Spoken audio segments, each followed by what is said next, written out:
ગીર સોમનાથ જિલ્લાના પ્રખ્યાત તાલાલાના Sardar Patel marketing yard ખાતે વર્ષ 2026ની કેસર કેરીની સિઝન આજે સત્તાવાર રીતે પૂર્ણ થઈ છે।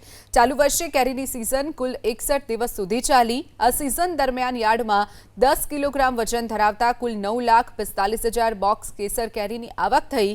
ગત વર્ષે 44 દિવસની સિઝનમાં 4.49 લાખ બોક્સ આવ્યા હતા, જેની સરખામણીમાં આ વર્ષે 5 લાખ બોક્સ વધુ વેચાયા છે, જેના કારણે માત્ર તાલાલા માર્કેટિંગ યાર્ડમાં થયેલા કેરીના વેચાણમાં ખેડૂતોને 54 કરોડ જેવી મહત્તબર રકમની આવક થઈ છે। આ સાથે ઓવરઓલ ગીર વિસ્તારમાં માર્કેટિંગ યાર્ડ કરતાં 4 ગણી વધુ કેરી ખેડૂતોએ સીધી પોતાના બગીચાઓમાંથી વેચી। આમ સીધા વેચાણ અને યાર્ડના વેચાણને ગણીને ગીર પંથકના ખેડૂતોના ઘરમાં કુલ 250 કરોડ રૂપિયાની બમ્પર આવક થઈ છે। ગત વર્ષે 44 દિવસની સિઝનમાં 4.49 લાખ બોક્સ આવ્યા હતા, જેની સરખામણીમાં આ વર્ષે 5 લાખ બોક્સ વધુ વેચાયા છે, જેના કારણે માત્ર તાલાલા માર્કેટિંગ યાર્ડમાં થયેલા કેરીના વેચાણમાં ખેડૂતોને 54 કરોડ જેવી મહત્તબર રકમની આવક થઈ છે।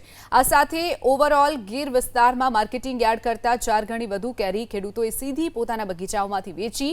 આમ સીધા વેચાણ અને યાર્ડના વેચાણને ગણીને ગીર પંથકના ખેડૂતોના ઘરમાં કુલ 250 કરોડ રૂપિયાની બમ્પર આવક થઈ છે।